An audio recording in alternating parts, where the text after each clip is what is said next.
This is Government Unfiltered. I'm Dan Williams.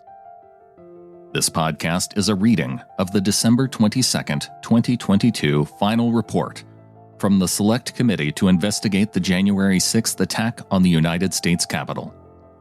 Chapter 7, 187 Minutes of Dereliction.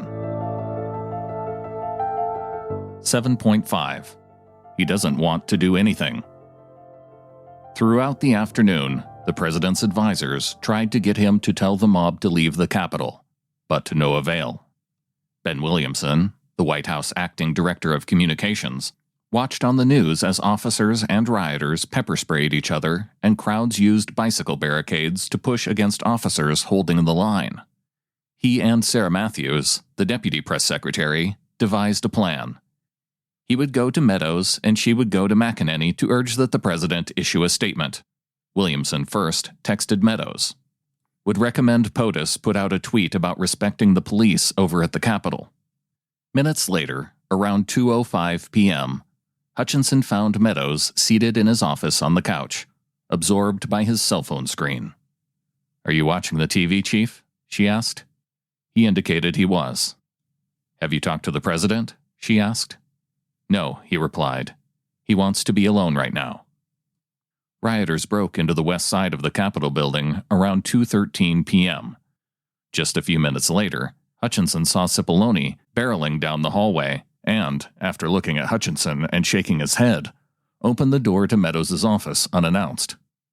Meadows was right where she left him, still sitting on his phone.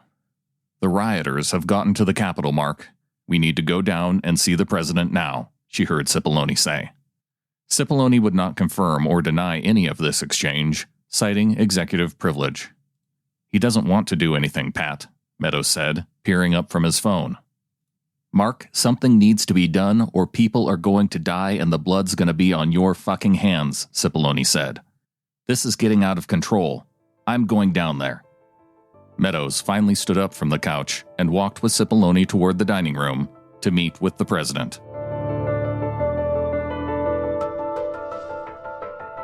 Episodes of Government Unfiltered are created based on the value for value model. I create the episodes, and you can decide what it's worth to you. If you prefer to listen through the full chapters rather than the individual chapters, supporters at patreon.com/timberlanemedia get exclusive access once they're completed. Thank you to associate producer Jay Bernhard and all of the insiders who provide support there. You can also support the effort at governmentunfiltered.com by clicking the support button for a one-time donation. And you can click the contact button and ask for an address if you'd prefer to mail a check. Follow the show on Twitter at govunfiltered or on Facebook at facebook.com/governmentunfiltered. Thank you for listening.